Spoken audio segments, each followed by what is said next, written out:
नाशिकमधलं भोंदू अशोक खरात प्रकरण.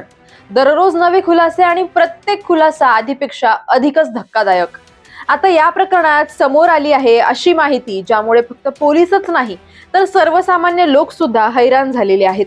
कारण यावेळी प्रश्न आहे कोट्यवधींच्या व्यवहारांचा आणि 100 कोटींच्या मालमत्तेचा.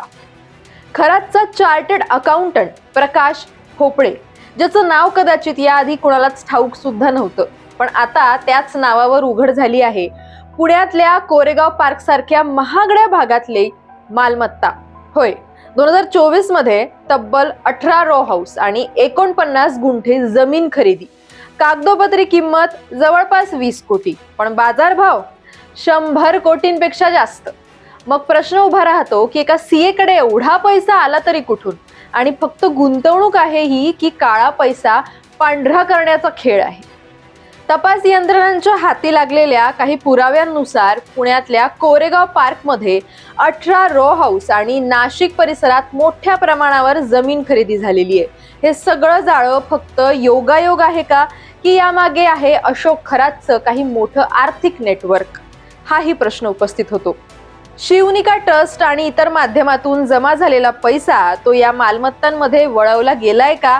बेनामी व्यवहार झाले आहेत का? आणि या सगळ्यात मोठा प्रश्न म्हणजे या सगळ्या मागे खरातचा थेट हात आहे का?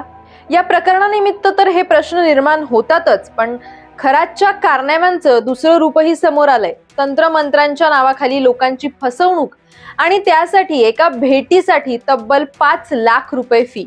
होय, जास्त पैसे देणाऱ्यांनाच प्राधान्य आणि श्रीमंत लोकांमध्ये त्याचा दबदबा.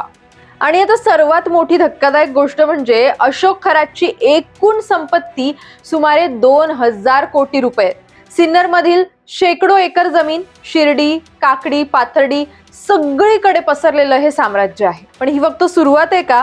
कारण तपास अजूनही सुरू आहे आणि येत्या काळात आणखीन मोठे आणि धक्कादायक खुलासे होण्याची सुद्धा शक्यता आहे. भोंदूपणाच्या आड लपलेलं हे कोट्यावधींचं साम्राज्य आता पूर्णपणे उघड होणार का, हे बघणं सुद्धा आता महत्त्वाचं ठरणार आहे.